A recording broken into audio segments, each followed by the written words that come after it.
नमस्कार। Living tips का 5वां वीडियो मैंने आम पर बनाया है। आम एक औषधीय महत्व का भी फल है। कम से कम धूप वगैरह लगने पर, ब्लड प्रेशर हाई होने पर उसमें चूँकि बहुत पोटेशियम पाया जाता है, तो परंपरा से ही उसका उपयोग होता रहा है। उसका पन्ना वगैरह बनाकर जो शरबत ग्रीष्म ऋतु में पीते हैं, उसके पीछे उसका अधिक पोटेशियम का स्रोत होना ही कारण है।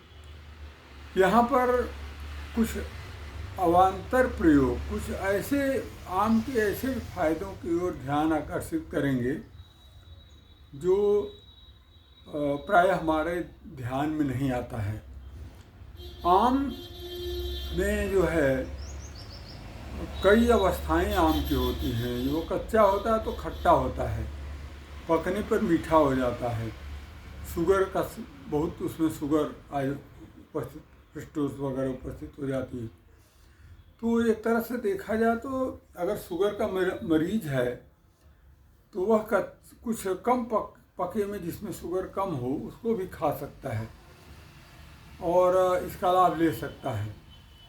इसमें एक जो एसिड आम का पाया जाता है वह एक अलग महत्व का है और वह कुछ प्रजातियों में बहुत अधिक होता है जो खट्टे लगते हैं और कुछ में कम होता है। जैसे लंगड़ा है, बनारसी लंगड़ा जिसको बोलते हैं, उसमें यह खट्टापन है, पर्याप्त जो है उसमें खटाई है और वो खराब भी नहीं होता है उस खट्टेपन के कारण ही, और अम्ल उसमें उपस्थित रहता है। तो ऐसे आम का चयन करना पड़ेगा अगर आप इसका कायाकल्प तो नहीं कहेंगे। त्वचा वगैरह के परिशोधन मैं कहूँगा और मांस की परिशुद्धि के लिए इसका इस्तेमाल किया जा सकता है।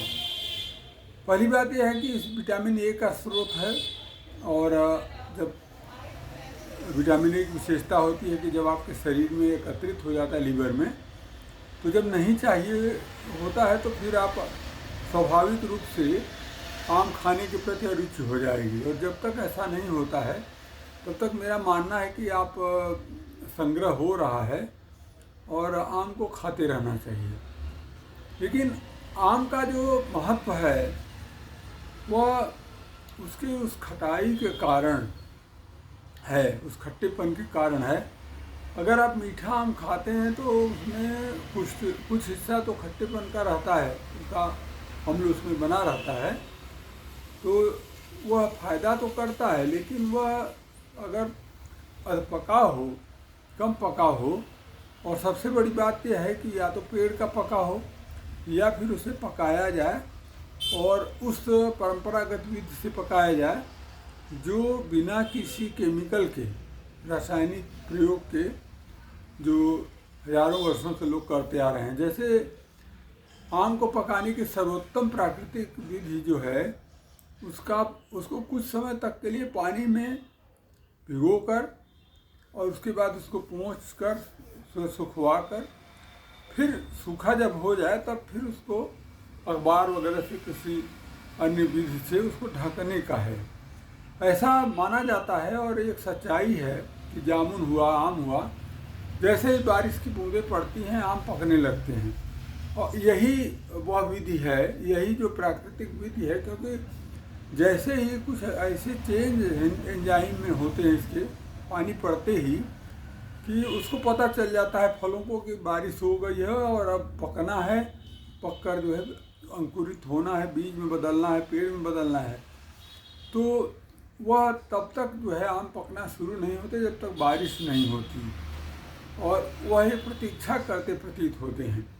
तो इसका लाभ लेने के लिए कृत्रिम रूप से उसको बाल्टी में डालकर कुछ देर छोड़ना चाहिए और जब उसके बाद उसको फैन से सुखवा कर, पंखे वगैरह किसी भी से सूखा करके फिर उसको पाल डालना कहते हैं, उसको कहीं ऐसी किसी बोरे में कपड़े से या अखबार से उसको लपेट कर रख देना चाहिए।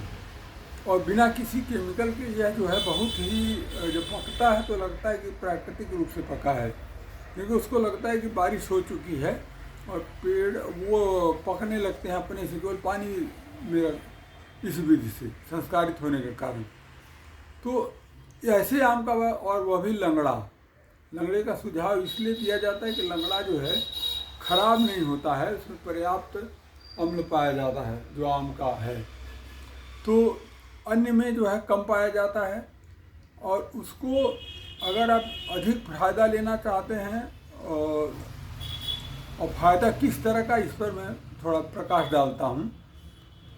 बहुत पहले मैं एक तैनाती मेरी ऐसे क्षेत्र में हुई थी जहाँ आर्सेनिक की बेल्ट थी और त्वचा वगैरह चेहरा मेरा बहुत खुरदुरा और अजीब सी जलन महसूस होती थी पूरे शरीर में।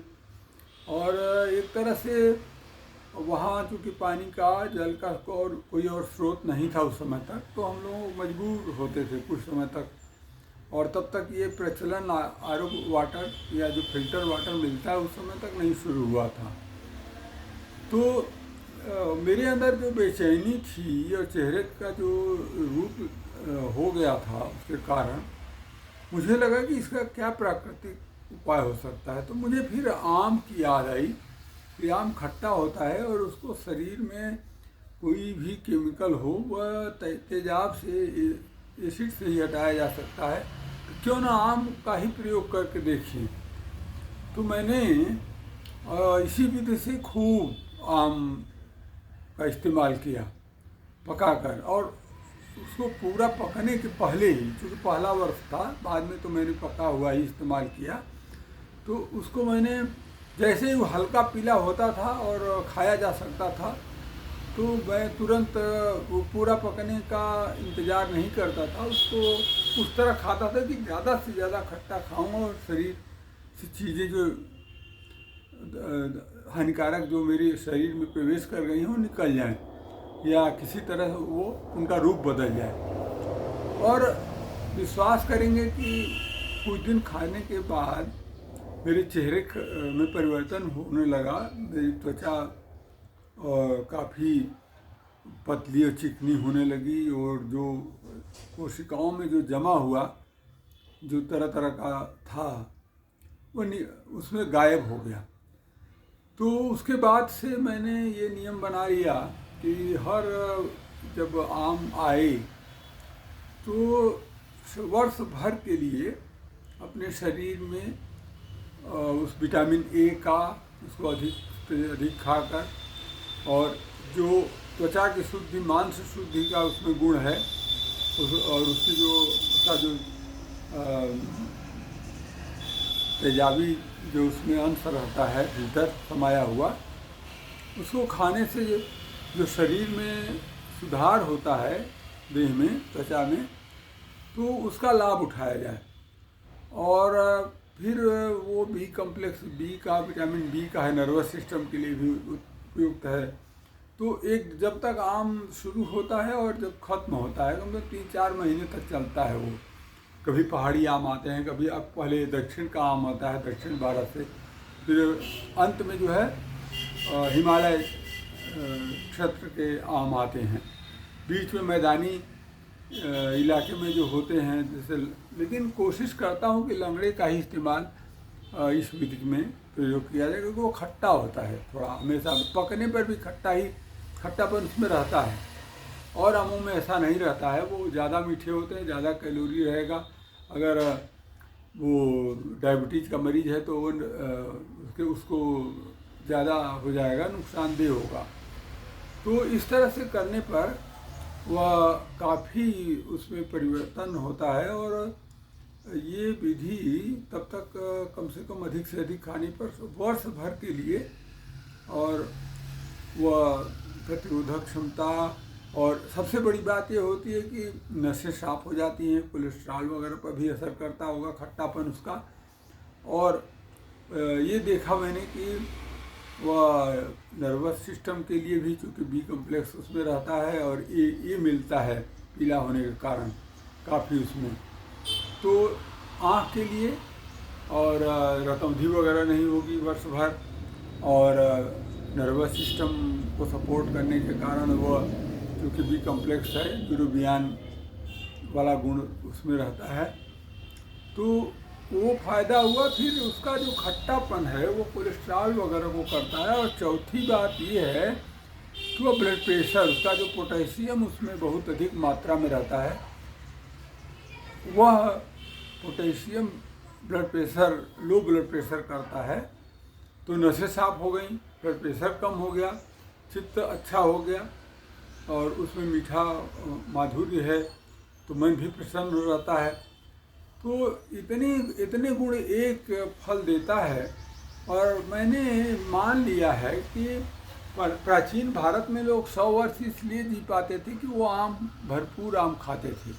तो उसमें जो उनके जो एंटीऑक्सीडेंट की तरह की जो भूमिका थी, जो शरीर में डिपॉजिट तरह तरह का एकत्रित हो जाता था वर्ष भर खाने से, वो आम उनको निकाल देता था।